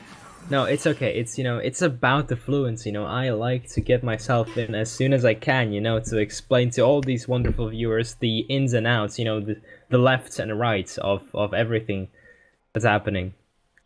Yes. That well, was then gives us the ins terrible, and wasn't outs of this game. Yes, well, this game is going to be interesting from one perspective, not only, but one perspective that we should focus on. Is Aries going to be capable of identifying the mistakes that they had done in the first one and fixing them on the fly? You saw Lazy Panda getting caught out a lot on that Graves, and I don't want to blame him specifically for it, nor anyone else, as Aries did sort of collapse as a team. However, he was the primary catalyst for the debacle that we saw, where Phoenix were just able to completely snowball the game one. So I really hope that they can show us a surprise in the second game and take us to the third one by fixing some of these mistakes that they had in the first one. Yes, indeed. I do want to put out one focus right now.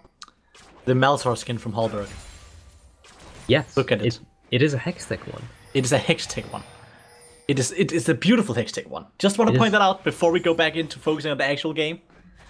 But yeah, there were some mistakes. What we seen was like communication issues. Hopefully they fixed those problems. And maybe it wasn't communication issues. Maybe it was just calls that didn't go as they predicted. We don't know.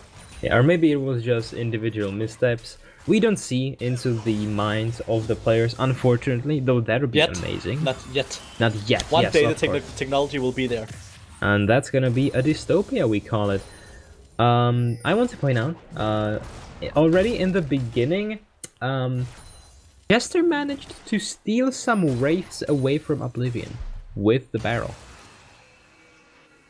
That's not something you see too terribly often. Not actually notice that, but wait, no, he didn't. He did, I believe. No, he's got no minions, so no, he didn't. Okay, well, you are lying to us, my good sir. No. It looked like it. It looked like it. I'm a superior analyst, after all. But no, let's actually talk about this. It is the Graga support. You did say we've seen him practice him in the solo queue. He is bringing it out here in the Wintersplit. What can we expect from it? Well, given that he has started with the Spell Thief rather than something like a Relic Shield, it means that he will be going for a lot of poke and possibly some AP early on. So rather than a tanky Gragas, we will most likely see a lot of burst damage on Jester later on in the game. And not only in the later stages of the game, he will have a lot of damage early on as well. And he will be a very big presence in that bot lane if the bot lane of Phoenix just step out. Our good man Joe did actually just give us a replay of the Gragas stealing minions. Yes. And I didn't actually see it, but according to Twitch chat, it looked like he stole 2 of them. Yes, that's what it looked like. Come on, I have the Twitch chat on my side, so technically I win. In my heart, I win. Okay, in your heart you can win. In my heart. But no, let's talk about what just happened bot lane before, as we didn't actually point that out. So Lilian actually was forced to use his flash to survive that bot lane gank. Or bot lane engage, well, it was kind of a gank, but more an engage, yeah. It wasn't. There was no jungler there, so you know it was sort of not a gank.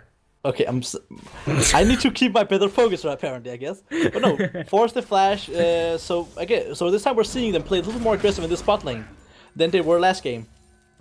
Yeah, and I'm really glad to see that. You know, And the first blood in top lane. Meanwhile, I didn't even see that. Yeah, Stixie was getting out-traded very heavily, and even though you do now have Panda in the top lane, Ra didn't need him. He just sort of came in and blew the poor lizard up, and already it is starting really well for Aries, even though they are getting chunked down in bot lane and Lilisan is losing some of the creeps. The Aatrox win condition is alive, as already half HP from that top turret has been taken down. Okay, so we are just seeing that they're just, yeah, as you said, pushing on to top lane. It seems like they're putting more focus on Ra this time than they did last game. Maybe they realized he needs to carry this. Actually, we are seeing that the Lace Panda is getting caught out by the Never Move from Champion of Ash. He has to flash away, but he is falling so low. We are seeing Oblivion flashing, getting the kill. And yeah, that was just Lace Panda getting caught out from, roaming away from top lane. Yeah, that is a very similar story to what we've seen in the first one, and it may be just Lazy Panda's fault rather than Aries. He got caught out because he was a bit greedy for that Scuttle Crab. He didn't respect the fact that he didn't notice that Champion of Ash was still in mid lane, and thus he just got caught in pincers, and there was nothing that he could have done to run away from it. He has no real inept mobility. That's not the word. Inept. I do want to talk about one thing though, that Never Move. Just the name of it. It's a perfect name for an ability, isn't it? It really is, you know, it implies that you will most likely never move, I think. I'm really not sure. And it does end up in kills, so it's right. Jester is they're just chunking down Pawnstar, even though he has that unbreakable shield. He's just getting chunked down when they're doing stuff like that, and it's amazing. Lace Panda is down here, but he's not gonna do much down here right now. That is amazing, however, Jester actually doesn't have that much mana. He has enough mana for maybe his Body Slam and the Explosive Barrel, however, not much else. So if Panda decided to come in right now, that could be a nice little swoop of kills, of course. Yeah, but Oblivion is also down towards the bot side as well. So should Panda decide to come, Oblivion would be ready. We are seeing that the Phoenix are actually letting the Aries push, while Oblivion is just getting prepared for the gank. But Lace Panda is just above him. Lace Panda is actually jumping over, finding him. It looks like it's going to be a three-man fight. They're just going to go on to Lace Panda right away. Lace Panda's getting chunked down so fast, just falling down. Meanwhile, we're seeing One Trick Panda just flashing away to safety. And Aries definitely didn't respect the early damage of Lucian, who had full HP and full mana as well. Jester had and a blue buff now. And a blue buff. Jester actually hadn't used any of his abilities, so he did have enough for the Drunken Rage and the Body Slam. So, alas, that is one quick kill going now to Teddy Bear. So once again, feeding that Lucian, giving him kills, means that he will be one happy AD carry. Yeah, and we are seeing Stacey just playing super passively in the top lane now. He is respecting Ra a lot and just farming up. He does not want to be the one to get his team behind right now. And he's already just getting pushed under his turret. He is sitting at a CS deficit, which is expected as a Cho'Gath against Aatrox. However, Ra is playing it really well. He controls the wave, and he makes sure that Stixie cannot actually get these creeps, that he has to respect him or risk just completely dying, as he's already shown him a couple of minutes prior. I do want to talk about the bot lane again though, because Jester is very happy for this kill lane. We do see he is running the Ignite again. He is running a really CC heavy, damage heavy champion. He's just happy to play a kill lane. And Teddy Bear is not complaining about this. He is getting the kills, and he's actually, even though he's getting these kills, he's still ahead on farm by, what, 30 farm now. They're just trying to push ahead with this gold. And that is what you get when you get a high early pressure in the bot lane. You just make sure that the other AD carry is pushed up under his turret constantly. A similar situation, but mirrored in the top side. So Phoenix are playing it really well, and I really like that Jester is confident enough to go for these a bit unorthodox champions that are really strong in setting up those plays, because he has been really invaluable to the lineup of Phoenix so far. Yeah, and we're seeing that this time their Champion of Ash, again, he's not actually doing this much this time. He's just in the mid lane, doing his thing, farming up, making sure Holberg isn't allowed to roam too much. And as I talk about that, Holberg is actually just going to move down a little. I think he's just going to place a little ward into jungle. Or is he going to keep... No, he's just going to check for wards, actually. He does have the Nether Grasp and the teleport available, so he can just teleport over to another lane and try and go for something. Yeah, so we're seeing that, again, we're back to the nothing much is happening, just farming up. And due to this farming up, we're actually seeing the gold being so even now. Yeah, you have CS advantages in different sides of the map on different teams. So you have Ra just dominating over mid lane. Oh, just fastly flashing over the wall to get to safety. Not risking anything there. Yeah, that could have been very bad for Holberg. Luckily, he did have the reflexes to blink over the wall, and it will give no more advantage. But he's going right back down to Oblivion, but this time this Panda is there as well. He's using the Nether Grasp onto Oblivion. Oblivion just falls so fast.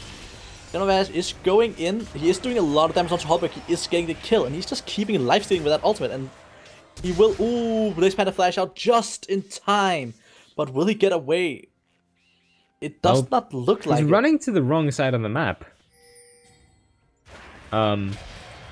And he will just fall down to Champion of Ash. That was a bit of an int. The demonic ascension is so, like, you have to respect that from the Swain. Demonic ascension is so strong. Yeah, Champion of Ash just pretty much 1v1. 1v1. He 1v1s 2 people. Like, you don't see that too often. But yeah, Swain is incredibly strong as soon as he hits that ultimate. He did have the catalyst up, and now he has already finished his Rod of Ages at 11 minutes, so he will get to stack with those 2 kills, and he will actually be a damage-dealing monster together with that Lucian. And while Stixie is still losing top lane, they'll be happy with how the situation is transpiring so far. Yeah, we are seeing that this time Holberg has moved on towards lane. He doesn't have the Nether Grasp this time, but they are just doing so much CC onto Jester. He does pop the wow, I can't even talk. The stopwatch, and will he get out? He flashed away into the bush, body slams away, gets the heal from Teddy Bear, but he will end up falling down to the Wintersplit. Meanwhile, Blaze Panda moved down here as well, and it looks like they will just push up towards the tower. And a good roam from Holberg. He didn't even need a teleport to be used, so now it looks like there will be a trade in turrets as Teddy Bear wisely decides to run away and make sure that Champion of Ash can at least get something done mid. However, a good dive, essentially, a good play from Aries to try and get themselves at least a tiny bit ahead. Yeah, so we are seeing that the roam is coming out now. Holberg is doing a little more around the map this time. Last time he did have a hard time keeping up with Champion of Ash Cillian. But this time he's getting some stuff done, and he's working with Lazy Panda. We are seeing that Phoenix are just trying to make a trade in the top lane with the Herald, while this is essentially the opposite of what happened before. And Ra tried to do something, but last game we're seeing Phoenix taking the dragon and Aries trading with the Rift Herald, and this time we're seeing the exact opposite. Yeah, so you know they switched roles. It's a nice little role play that they are doing, but you do now have this CS discrepancy on mid, sitting on Holberg, who has finished that Luden's Echo, so his Malzahar will be dealing a lot of damage. Not perhaps to Swain, who, you know, he'll be happy as soon as he can manage to get those stacks and possibly a Spirit Visage early on. However, to the Squishies, he still will be a really difficult champion to play against, as he does have that teleport and he can just use the Nether Grasp to keep you in place, while the rest of the team just sort of piles upon you. Yeah, but we are seeing Oblivion running that Dark Harvest, so he is gonna try and go for the scaling damage. There's so much damage coming out from Ra onto Teddy Bear. They have done the lane swap. Yeah, so the top turret should fall from the side of Phoenix. However, in the bot lane, Ra is going out trying to stop this Rift Health, but it will end up costing him so much health. He's actually gonna get away. Aries, no, Oblivion is flashing onto him, doing so much damage. Lazy Panda will take him in a kill, but meanwhile, Teddy Bear is just gonna retaliate and get the kill onto Lazy Panda. But Teddy Bear will fall down to the turret. Meanwhile, in the top lane, Stinky is getting just like fall off by Waltrick. And Holberg is dying in the bot lane to turn of Ash. So much action happening all over the map. And in the top lane, Stixie did end up falling down to the Elysian. I am not sure which of the kills is going to appear on stream, but please don't let it be the one of Holberg, because that was quite frankly a bit embarrassing. However, a good play a good play from Phoenix, that they popped the Herald as soon as they could. They got those couple of kills, that couple of kills, sorry for my English, and now they're trading it for the 2 turrets in the top lane. So the situation is actually looking relatively even. Meanwhile, in top lane they are going for Tibber. It's just going to chunk down the Elysian so fast. Oblivion does use onto one-trick pawn star. They are just going to keep on hammering onto him. He does try to flash away. They're just going to keep on following him. Oblivion gets the knock up and Tibber will get up the kill.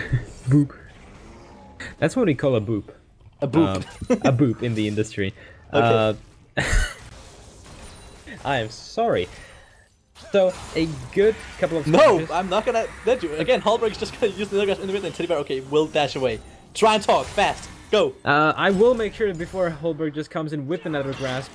Okay, he is actually really scary right now, however, so far, the Nethergrasp and the Malefic Visions haven't been enough. Please, Oblivion. Okay, they're going on to Lazy Panda. Oblivion getting knock up. Jester is getting in there, getting his own little knock up. Trying to get all to hold Lazy Panda back. He does hold him back. Stixie's here as well, and he's actually gonna scream him to death. Holberg's just gonna try and flash out to safety as fast as possible. He does not want to fall down to this.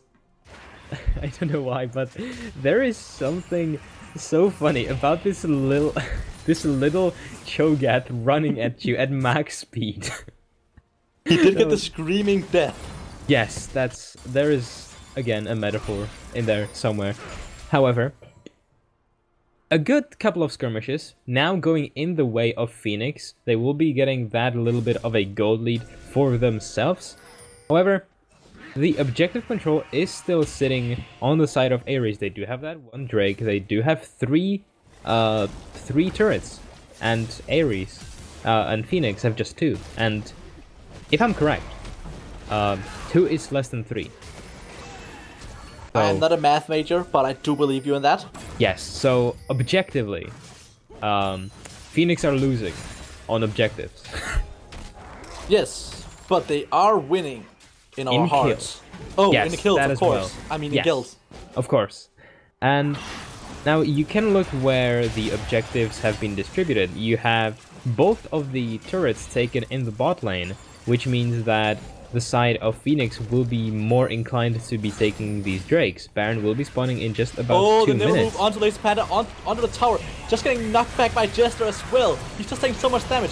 Meanwhile, in the middle of everyone, Champion of Ash is just standing there with the Mic Ascension, but he will just fall down.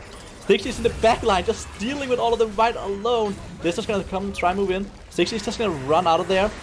And actually, no, Jester will fall down. The Nethergrass was just enough with everything. And finally, Teddy Bear is coming in there, but it's a little too late. He can't do much. He is trying to chunk down as much as possible. He will get Pawn Star with the knocker from Stixie, but meanwhile, Stixie will fall down. Oblivion and Teddy Bear is continuing on, getting the little Ethan. Are they gonna keep on following? No, well, it is finally over, that fight. I know that the question most of the time tends to be what just happened, but... What did just happen? I have a question. Why did that just happen? So there is so much CC on both of these teams. Oh wait, they're going into Ra. Ra is just gonna get so low. He is gonna fall down to the red buff to Teddy Bear. Meanwhile, Champion of Ash just teleporting into both Lazy Panda and Holberg. And given just that walking out. Yeah, given that Ra is an Egyptian god, you could possibly think that he would be used to hot climates, so red buff shouldn't technically do anything to him. However, now we just gave one more kill, and Lazy Panda is currently 1-6, falling prey to so much of chain CC on the side of Phoenix, however, as well to just individual missteps, and I think that this player himself will have to try and dedicate a bit more time to making sure that he is in the right position at the right time. It's just going on Shaman of Ash, and he's just ticking down, just falling down, not being able to do anything. Jester's going in, getting the knockback onto Holberg. Meanwhile, Oblivion Stix is just going for the rest of the team. Teddy Bear is just trying to get down Holberg. Holberg will fall down to Jester, actually. Teddy Bear is going onto Lil Isen. Meanwhile, they're just keeping Pawnstar away. He's so tanky. Pawnstar is going to fall down as well to Teddy Bear, and they're just Ra is just alone, dying. There is just so much damage coming from Teddy Bear right now. He is 9-1.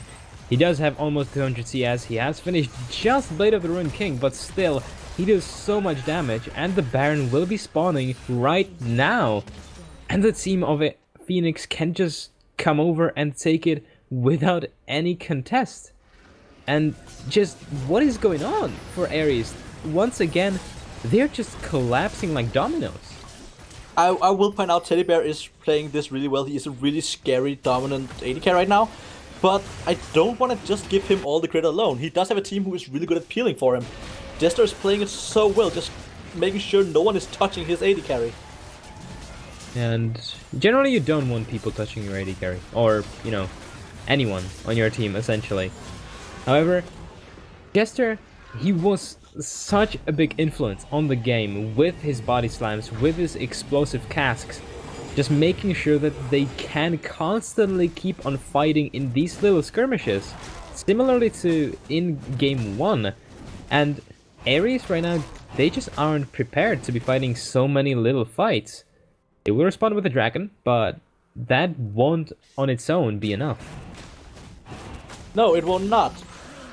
They're just gonna sit there. They have to try and play against buffed up minions from the Baron buff. They don't even have a Mountain Drake to deal extra damage to objectives and like minions. So what are they gonna do? Well, they still have the late game insurance in the form of Varus. As soon as the timer runs over 35 minutes, Varus will start to be a lot more dominant than Lucian as long as he manages to stay in the back of the fight, simply because he has the superior range. So right now, what Aries needs to do is just try to stall the game out, try to get more CS onto Varus to get him some more damage so that he can actually contest in these big fights. And most importantly, they need for them to just stop getting caught out. Red team's turret has been destroyed. Yeah, definitely. I don't really see how they're trying to go around as 5 as we can see right now. They're trying to make themselves the one who's getting the picks, but they just can't keep up. Jester's just slowing down One Trick Pawnstar, and they have nothing to follow. Stexy's just pushing mid lane alone meanwhile. Champion of Ash in the top lane as well. They just don't get... Meanwhile, Oblivion is getting catch onto Pawnstar. Teddy Bear is there to follow up with this huge damage. He is not gonna get away, he's gonna fall down to the culling. And he just got cold, as we say in the industry. I've said this so many times this stream. In the industry, you know? Yeah. It's Meanwhile, a clever joke. going onto Teddy Bear. And we're seeing Panda just flashing onto Teddy Bear. Teddy Bear's flashing away, but it will not be enough. He will fall down to Holberg, but Holberg is falling so low. Going down to Oblivion then. And they're just gonna keep hammering onto Panda. But Lil is here now to deal damage. They are trying to just run away. Lil is flashing forward. Will it be enough to get down Jester? It will not be enough. And the lineup of Phoenix lives to live another day. However, in the meantime, the rest of the map is just getting opened up as Champion of Ash and Stixie just destroyed so many turrets. Now, Phoenix, Aries will come there to try and help them out a bit. Well, Stixie's just gonna fall down so fast. He was alone. Champion of Ash is in the middle of everything right now. He's gonna get stunned. He's just gonna fall down so fast. We are seeing Lil isn't getting a lot of damage now, and Lazy Panda is also having the damage. He's just dying a lot, as you mentioned earlier. Yeah, and right now you did get that couple of kills onto your Varus, so you will be happy with just trying to stall the game out. You do have a couple more seconds on the Baron buff, I believe. I am not sure. Yes, you do. So there'll be one last push coming from Phoenix, and after that, Aries will be able to take a breather. You know, finally, because wow, what a beating they've endured, and it's just 24 minutes, by the way. We're only 24 minutes in, which is 24 minutes more than 0. This game seemed like it's been so much longer than that. And with how dominating Phoenix really have been in the form of their bot lane, really this game, they did play more around it, as their team comp would suggest, and it's bringing them even more fruit than in the first one. So, really being well played by them. So, yeah, there's just so much happening right now. I do want to point out one thing, though. We are seeing that Aries are starting to make some little picks here and there. How are they going to get back into the game? Is that how they're going to do it? Well, generally they should just look to stall the game out. They don't have to go for these big skirmishes. They still control some vision areas in their own jungle, so they can go for these death pushes, but Lazy Panda... So yeah, we're seeing Lazy Panda. Okay, Oblivion is just... I don't even know where to focus right now. Hyung is in the front line, taking so much low. Meanwhile, in the background, Lil Eason is falling low from Stixie. We're seeing Oblivion also being there, doing so much damage. Panstar is falling low. Meanwhile, Hyung is just getting chunked. Everyone's getting chunked right now. Halber is just caught in a tough place, and he will just get hit by Nermu and get killed. Chant of Ash picking up the double kill. And that should be the game. That should be the game as the wave comes through the bot lane. They could take it. There is still 40 seconds on Malzahar and 20 on Aatrox.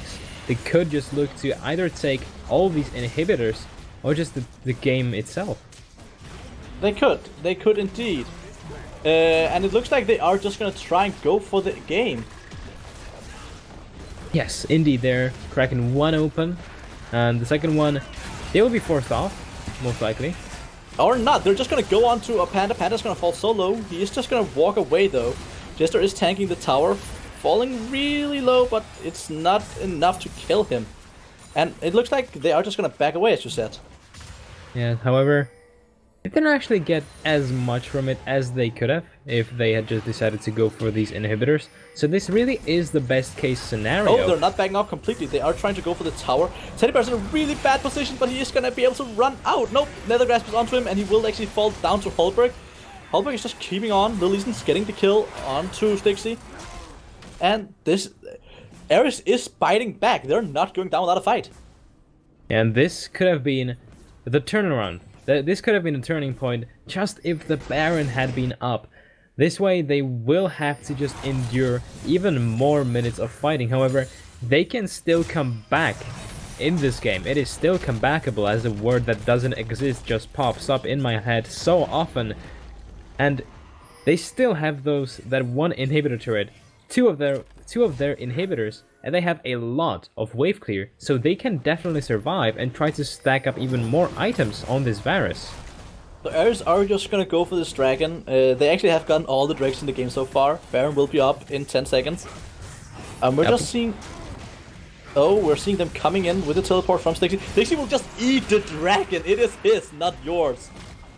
That is rude, you know. He was hungry, man.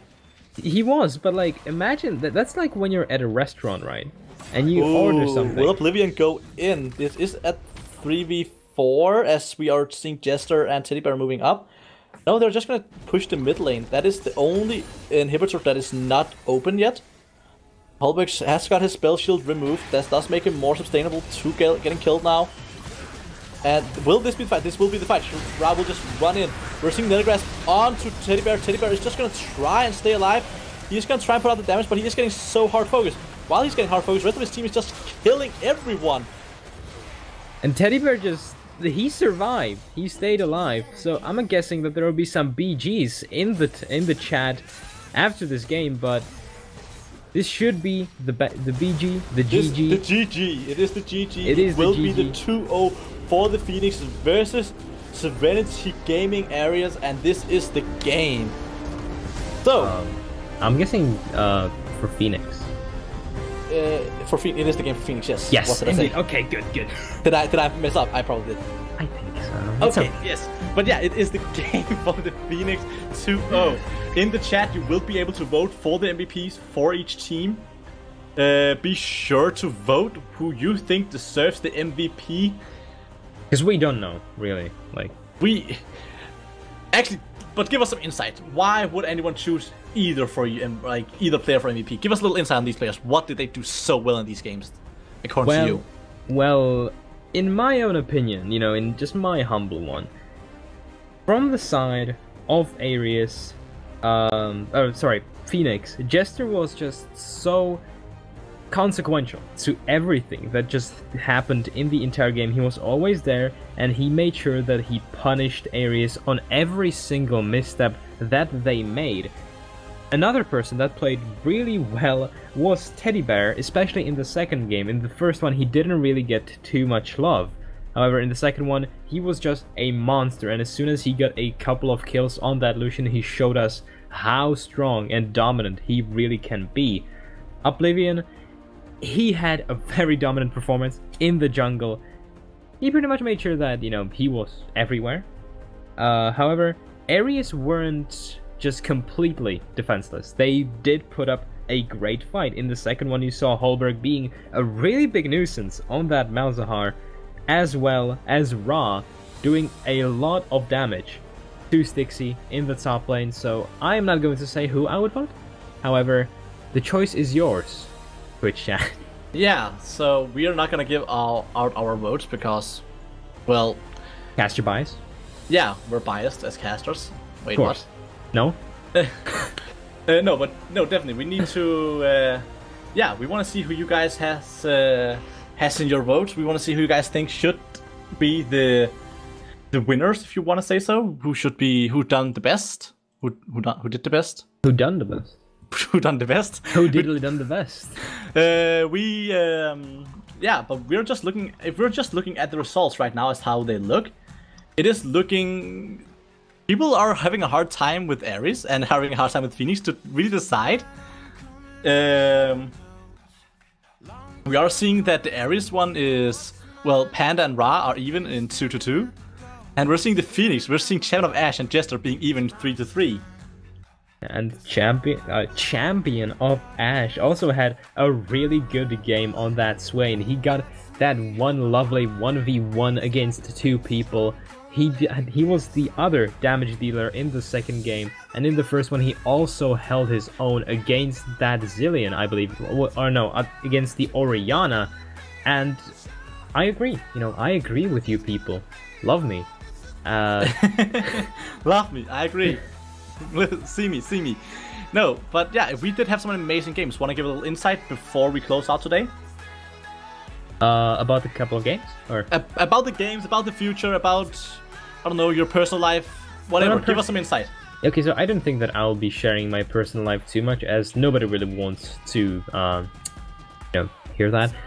However, as for the rest of the week, we will still be having even more games. We will be seeing Hydra Esport, formerly known as Lynx, playing against Kaylee on Thursday. That is in 2 days, if you don't really know your week.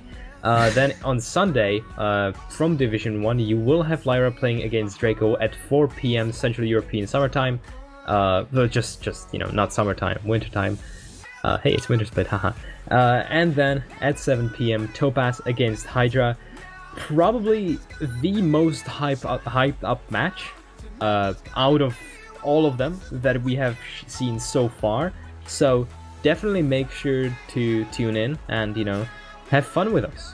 Because and yeah, I do just want to put one thing in that you did not mention, because we do, of course, also love our Division 2, which are also having again tomorrow. That to you, see? Ah, you're so kind, my fine sir.